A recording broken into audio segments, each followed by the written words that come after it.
Très heureuse de vous retrouver, mesdames, messieurs, bonsoir et bienvenue dans ce journal dont voici les titres.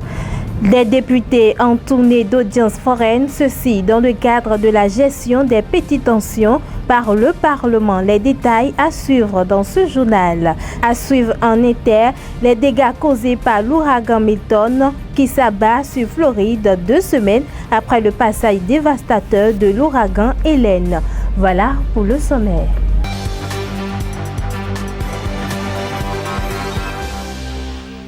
On ouvre cette édition par les grandes décisions issues du Conseil des ministres de ce mercredi 9 octobre 2024. Entre autres décisions prises, nous avons la sélection des centres chargés de la formation des artisans béninois au titre de l'année 2024. Suivant le secrétaire général adjoint du gouvernement, porte-parole du gouvernement. Pour rappel, le volet formation du projet Arche vise le renforcement des compétences professionnelles des acteurs, prioritairement des artisans. Seront progressivement pris en compte ceux des autres secteurs de l'informel, avec pour finalité d'améliorer la qualité de leur production, conséquence de leur capacité globale à générer des revenus. À cet effet, pour pallier la rareté et l'inadéquation des centres de formation, ainsi que l'insuffisance de formateurs qualifiés dans les domaines définis comme prioritaires, il a été procédé en 2023 à la préqualification de certains d'entre eux, ce qui a permis de former 1720 artisans.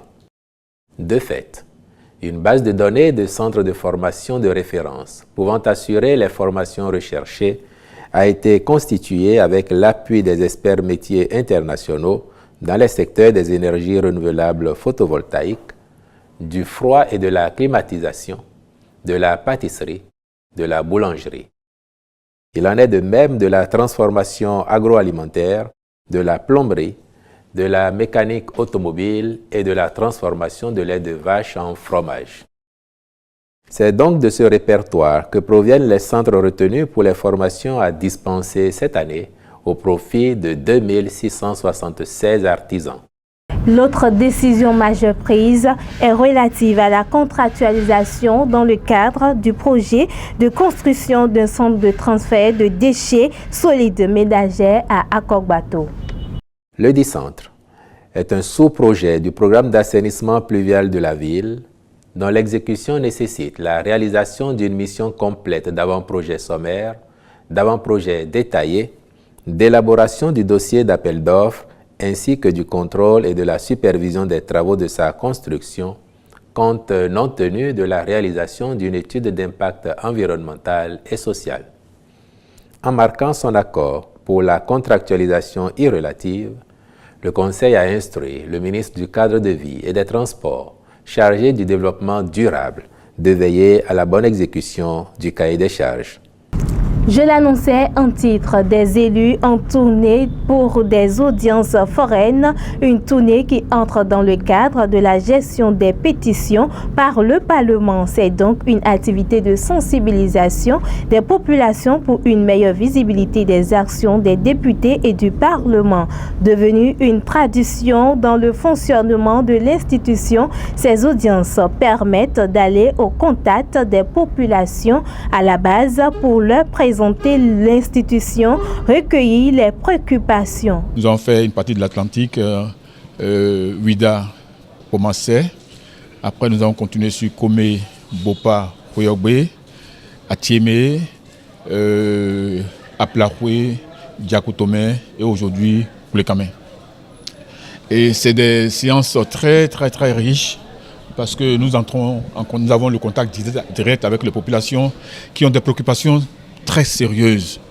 C'est des séances foraines pour écouter de vive voix les pétitionnaires qui ont adressé au président de l'Assemblée nationale un certain nombre de documents dans lesquels ils ont émis des souhaits.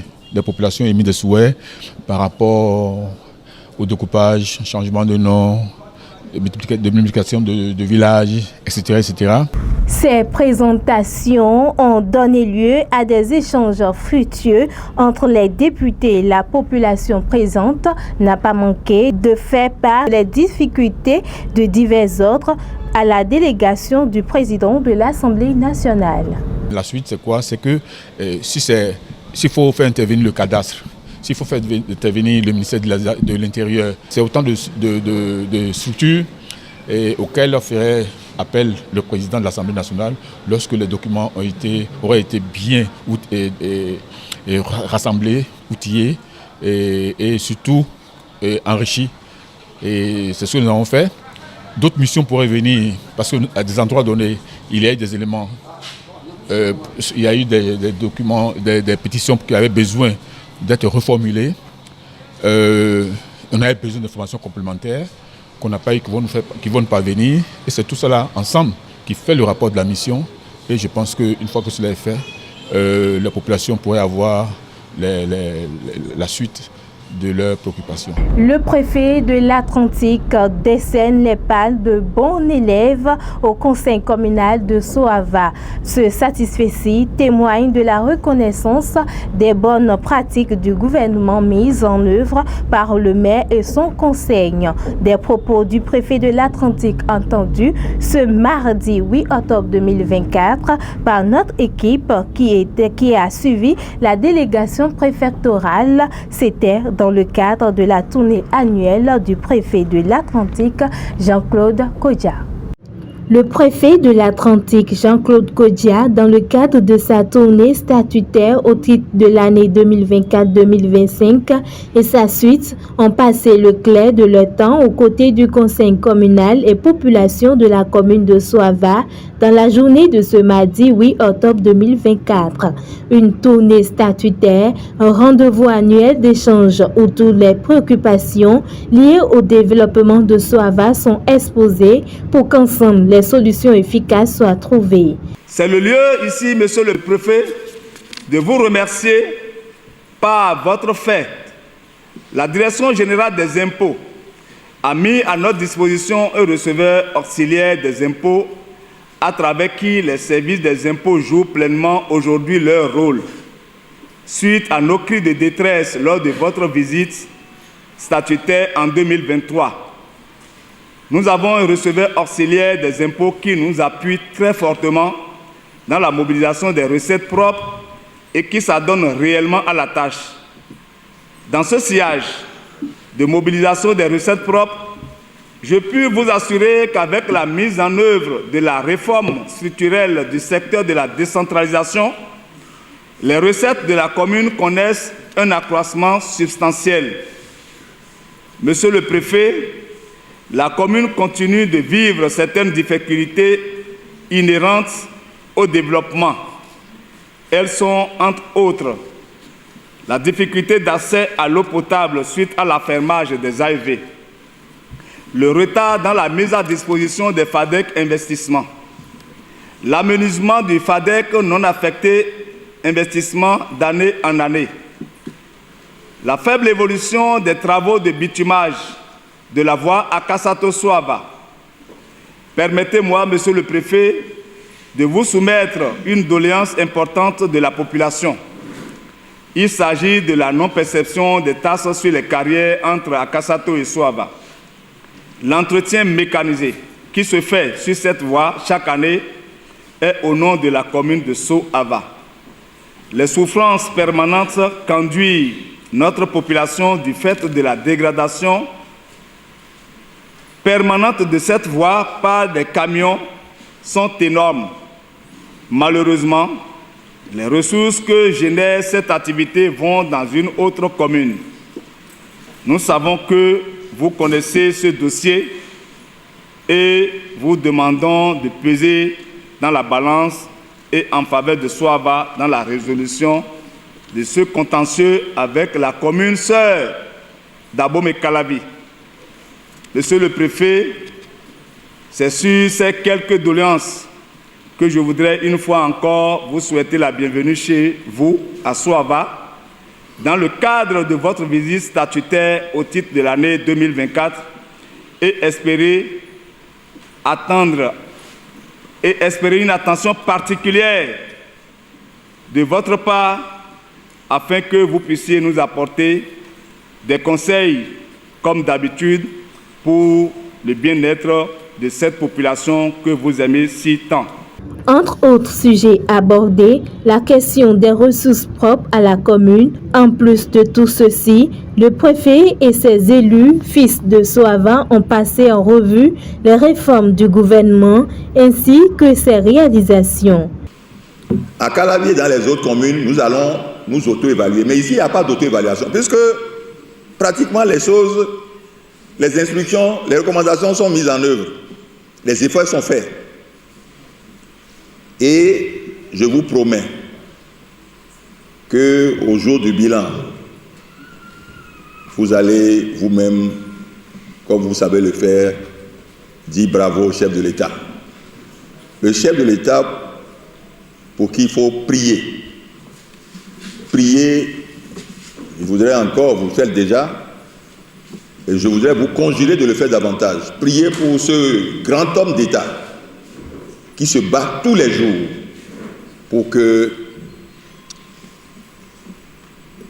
ses concitoyens aient enfin le bonheur que dans nos 77 communes, qu'enfin on commence à propulser le développement. Et c'est pourquoi il nous donne ce moyen, l'administration territoriale rénovée. Parce que c'est un moyen, ce n'est pas une solution.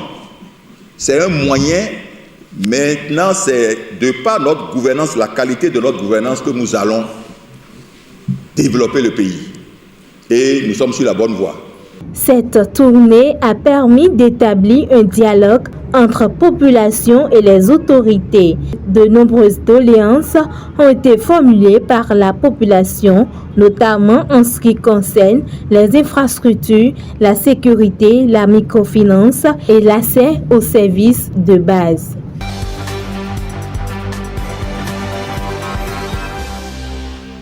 En était actualité, mesdames, messieurs, nous sommes aux États-Unis où l'ouragan Milton parcourt jeudi la Floride, affaiblie mais toujours dangereux, privant de courant à plus de 2,5 millions de foyers et provoquant des inondations. 2 semaines après le passage dévastateur de l'ouragan Hélène. Reportage signé nos confrères de France 24.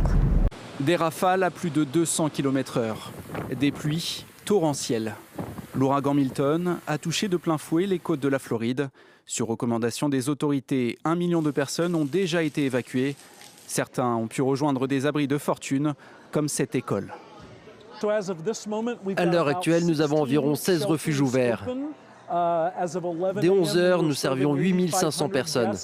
Il est probable que ce chiffre dépasse les 10 000 aujourd'hui.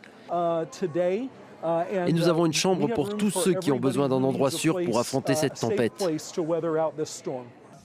Pour ceux qui restent, sortir n'est plus une option. Cette cliente est prise au piège dans son hôtel. Je ressens toujours les effets de cette tempête. La pluie frappe les vitres, les arbres s'agitent sous l'effet du vent. Certaines rues du centre-ville sont recouvertes d'eau stagnante. On peut voir le vent s'engouffrer dans ces mares d'eau. 2 semaines après le passage de l'ouragan Hélène, Milton continue sa course destructrice vers l'est de la Floride. Heureusement, le phénomène faiblit au fur et à mesure. Benjamin Netanyahou menace le Liban de subir des destructions comme à Gaza. Libérez votre pays du Hezbollah, a lancé le Premier ministre israélien dans un message vidéo en anglais s'adressant aux Libanais. Reportage. Le drapeau israélien hissé dans le village libanais en ruine de Maroun el-Ras, à la frontière. La scène a été diffusée sur les réseaux sociaux par l'armée israélienne et pose question: jusqu'où le gouvernement de Benjamin Netanyahou compte-t-il aller au Liban, quelques jours seulement après avoir promis des incursions localisées et limitées. Ce mardi, le Premier ministre israélien a directement menacé son voisin en s'adressant à la population libanaise. Vous avez l'opportunité de sauver le Liban avant qu'il ne tombe dans l'abîme d'une longue guerre qui mènera à la destruction et à la souffrance, comme à Gaza. Chacun d'entre vous peut faire un pas pour son avenir, même un petit pas. Se soulever contre le Hezbollah ou en subir les conséquences dans la guerre, voilà l'impossible ultimatum imposé par Benyamin Netanyahou à la population libanaise. Il n'y a pas de force libanaise aujourd'hui capable de se soulever contre le Hezbollah. Au fond, la stratégie israélienne in fine va conduire à monter les Libanais les uns contre les autres. Et à ce moment-là, la partie israélienne pourra enfoncer le front au sud et pénétrer pour réussir cette fameuse offensive terrestre. De quoi ranimer le traumatisme des incursions israéliennes au sud du Liban en 1978, puis en 1982. Tsahal ne le quittera qu'en 2000, après 18 années d'occupation. Ce mardi, l'inquiétude grandit face à l'hypothèse d'une présence militaire prolongée, voire d'une tentative d'annexion. La France, par la voix de son ministre des Affaires étrangères, a dénoncé une provocation de la part de Benyamin Netanyahou. Et c'est la fin de cette édition. Merci, mesdames, messieurs, de nous avoir suivis. Bonne suite de programme en compagnie de Soleil Levant TV.